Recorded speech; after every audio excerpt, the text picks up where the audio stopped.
வணக்கம். இது science teaching academy. நம்ம இன்றைக்கி பார்க்குறது வந்து 9th 10th இயற்பியல் பாடத்தை பற்றி பார்த்துட்ருக்கோம்.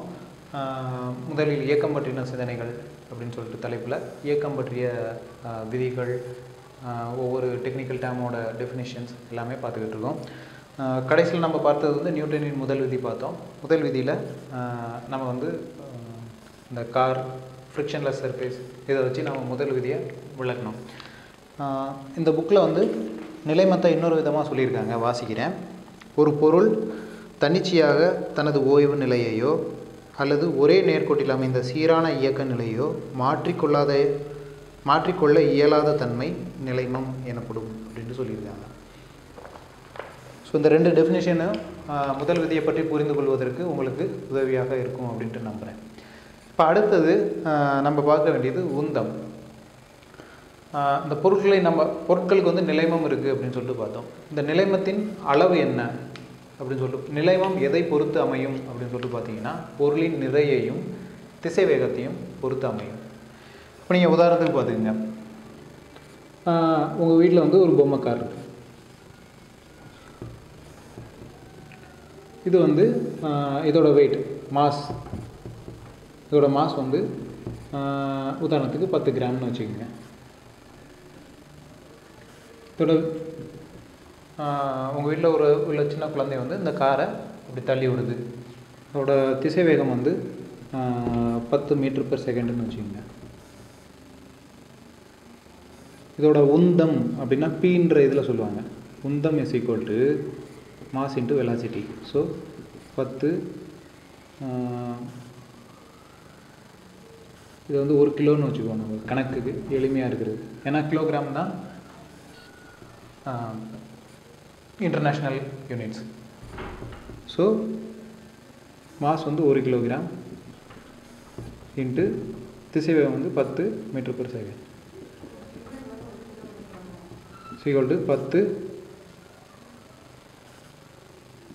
ஒரு நிமிஷம் 10 கிலோகிராம் மீட்டர்/செகண்ட் இதோட உந்தம். ஒரு உதாரணத்துக்கு நம்ம பார்க்குறோம். அதுக்குன்னு 1 கிலோகிராம் கார்லாம் இருக்குதான்னு சொல்லிட்டு நீங்கள் கேட்காதீங்க. ஒரு காரானது, வீட்டில் இருக்கக்கூடிய பொம்மை காரானது 1 கிலோகிராம் இருக்குது. அதை வந்து 10 கிலோமீட்டர் ஸ்பீடில் தள்ளி விடுறீங்க. உங்களுக்கு வந்து 10 கிலோகிராம் மீட்டர்/செகண்ட் அப்படின்ற அளவுக்கு உந்தம் உங்களுக்கு கிடைக்குது. உதாரணத்துக்கு இந்த காரை வந்து நீங்கள் கையை வச்சு தடுத்து நிறுத்திடலாம். இந்த பொம்மை காரை நீங்கள் கையை வச்சு தடுத்து நிப்பாட்டிடலாம். இது உண்மையான காரை வந்து நம்ம அந்த மாதிரி நிப்பாட்ட முடியாது. ஏன் அப்படின்னா உண்மையான கார் வந்து ரொம்ப பெருசு.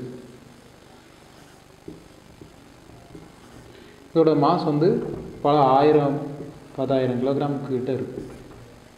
அப்படி இல்லைன்னா 1000 கிலோகிராம் கூட இருக்குன்னு வச்சுக்கோங்க. இதோட வெலாசிட்டி 10 மீட்டர்/செகண்டுன்றத விட பொம்மை கார் மெதுவாக போகும், உண்மையான கார் ரொம்ப ஸ்பீடாக கூட போகும். ஸோ 100 மீட்டர்/செகண்டுன்னு இருக்கும். ஸோ இதோட உந்தமானது 1000 × 100 1000 கிலோகிராம். என்றைக்குமே கணக்கு செய்யும்போது அலகையும் கூடவே போட்டு செய்யணும். அப்போ தான் நம்மளுக்கு சரியான விடை கிடைக்கும். 100 மீட்டர்/செகண்ட். ஸோ 1000 × 100 எவ்வளோ? 1,00,000 கிலோகிராம் மீட்டர்/செகண்ட்.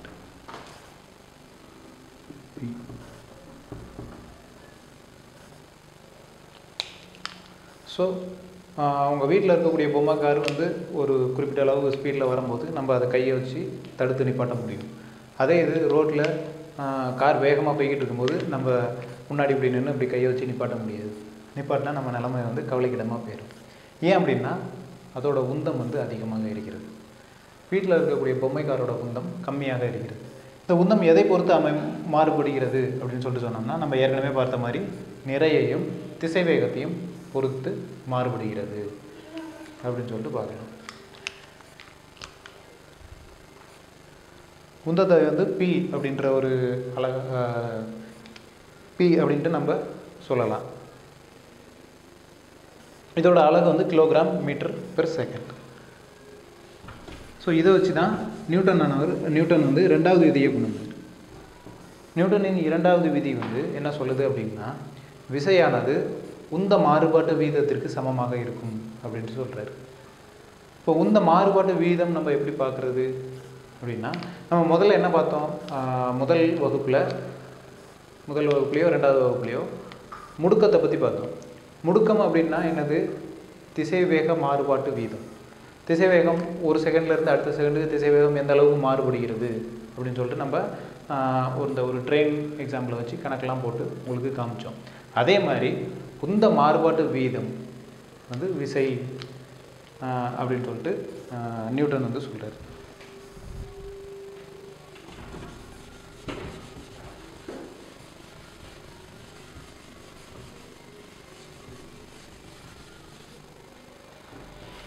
இப்போ நம்ம என்ன பார்த்தோம்? உந்தம் P = mv அப்படின்ட்டு பார்த்தோம். உந்த மாறுபாட்டு வீதம்னா உங்களுக்கே தெரியும். திசைவேக மாறுபாடுன்னா இறுதி திசைவேகம் மைனஸ் ஆரம்ப திசைவேகம். அப்போ உந்த மாறுபாட்டு வீதம் அப்படின்னா இறுதி உந்த மாஸ் சமமாக தான் இருக்கும், வெலாசிட்டி தான் மாறுபடும். இறுதி திசைவேகம் மைனஸ் ஆரம்ப திசைவேகம் உந்தம். உதாரணத்திற்கு ஆரம்ப திசைவேகம் வந்து யூன்னு வச்சுக்கோம், இறுதி திசைவேகம் v. ஸோ ஆரம்ப திசைவேகம் உந்த மாறுபாடு வீதம் வந்து muன்னு சொல்லலாம், இறுதியை mvன்னு சொல்லலாம். ஸோ உந்த மாறுபாட்டு வீதம் என்னது? m × mv minus mu divided by எடுத்துக்கொண்ட காலம் டீனா டைம்னு வச்சுக்கோங்க, t செகண்ட்ஸில் வந்திருக்கு அப்படின்னு சொல்லிட்டு வச்சுக்கோங்க. ஸோ இதை நம்ம எப்படி சிம்பிளிஃபை பண்ணலாம்? எம்மை வெளியில் எடுத்துடலாம். m × v minus u divided by t. இது உந்த மாறுபாட்டு வீதம்.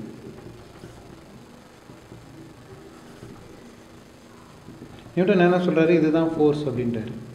m × v minus u divided by t. இப்போ நம்ம முடுக்கம் கிளாஸில் பார்த்தோம், இது என்னது? இறுதி திசைவேகம் v. u என்னது? ஆரம்ப திசைவேகம். இப்போ இது என்னது? திசைவேக மாறுபாடு டிவைடட் பை இது என்னது? டைம். திசைவேக மாறுபாடு டிவைடட் பை டைம் என்னது? ஆக்சிலரேஷன். முடுக்கம்னு பார்த்தோம். முடுக்கத்தை வந்து a அப்படின்ற லெட்டரால் சொல்லுவாங்க. அதாவது இங்கே a, அதாவது முடுக்கம் = திசைவேக மாறுபாடு டிவைடட் பை காலம். ஸோ இது ஆனது வந்து என்னது? a. So f = mass × acceleration. இதுதான் நியூட்டனின் இரண்டாவது விதி.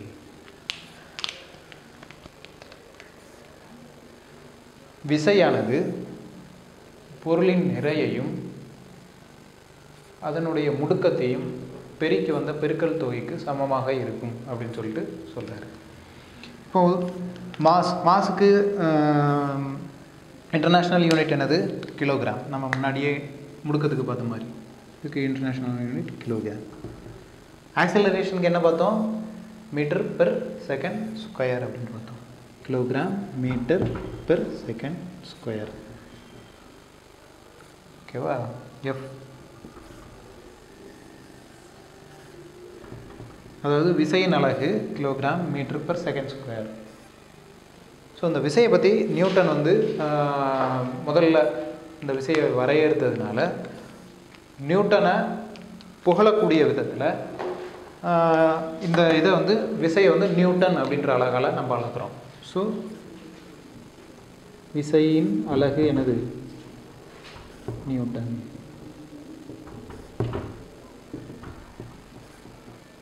இப்போ நியூட்டன்னா என்னது?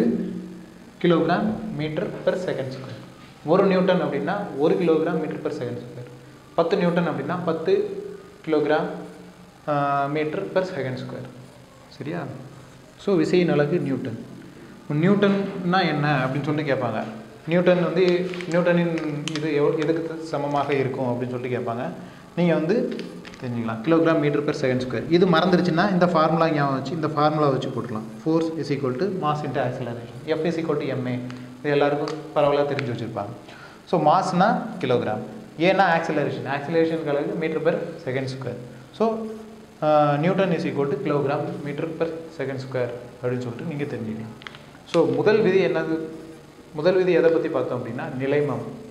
இரண்டாவது நிலைமத்தை வச்சு உந்தம் பார்த்தோம். ஒரு பொருளின் உந்தமானது அந்த பொருளின் நிறைக்கும் திசை வேகத்தைக்கும் சார்ந்து இருக்குது அப்படின்னு சொல்லிட்டு பார்த்தோம். ஸோ இந்த உந்த மாறுபாட்டு வீதம் பார்த்தோம். இந்த உந்த மாறுபாட்டு வீதம் தான் விசை அப்படின்னு சொல்லிட்டு பார்த்தோம்.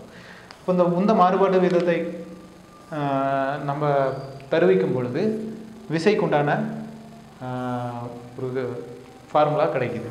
விசைக்குண்டான ஃபார்முலா மாஸ் இன்ட்டு ஆக்சலரேஷன் பார்த்தோம். நியூட்டன்னு இதை கண்டுபிடிச்சதுனால முதல்ல வரையறுத்ததுனால நியூட்டனை பெருமைப்படுத்தும் விதத்தில் விசைக்கு நியூட்டன் அப்படின்ற அழகை அறிவியல் கூட்டமைப்பு கொடுத்துருக்கிறது. ஸோ இனி வரக்கூடிய கணக்குகளில் இனி வரக்கூடிய வகுப்புகளில் நம்ம கணக்கு பார்க்கும்போது ஒரு நியூட்டன் விசையானது செயல்படுகிறது அப்படின்னு சொல்லிட்டு தெரிஞ்சிச்சுன்னா இவ்வளோ உங்கள் மனசில் நிற்கும். அடுத்து நியூட்டனின் மூன்றாவது விதி. நியூட்டனின் மூன்றாவது விதி பரவலாக எல்லாருக்குமே தெரிஞ்சிருக்கும். யாருக்குமே தெரியாதவங்க இருக்கவே முடியாது. நியூட்டனின் மூன்றாவது விதி என்னது? ஒவ்வொரு வினைக்கும் அதற்கு சமமான ஆனால் எதிர் திசையில் செயல்படக்கூடிய எதிர்வினைகள் உண்டு. உதாரணத்திற்கு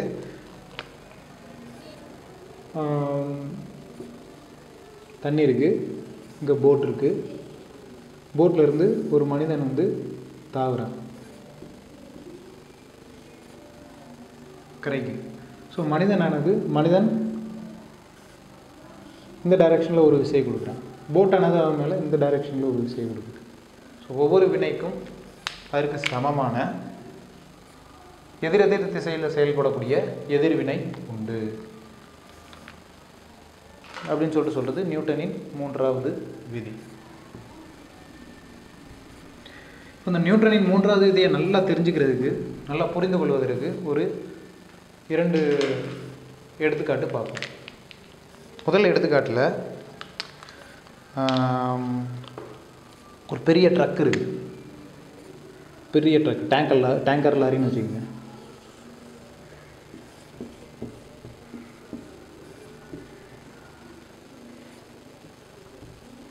ஒரு டேங்கர் லாரி இருக்குது, ஒரு சின்ன கார் இருக்குது.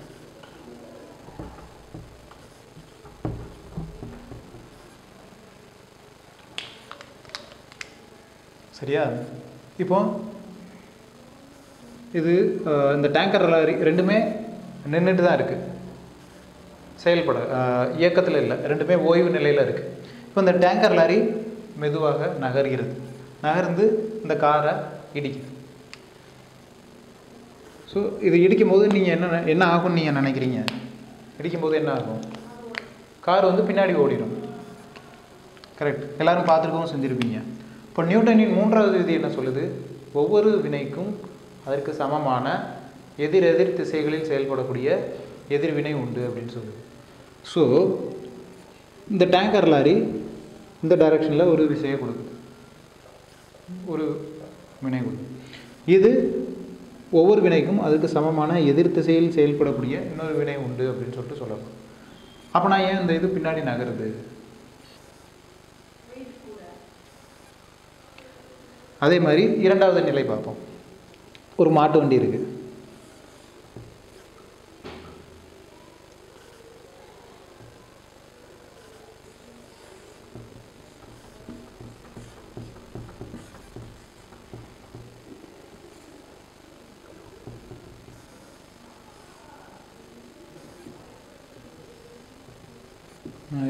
சரியாக வரைய தெரியல மாடு. ஸோ இதை மாட்டு வண்டின்னு நினச்சிக்கோங்க. இப்போது இந்த மாட்டு வண்டி போகுது.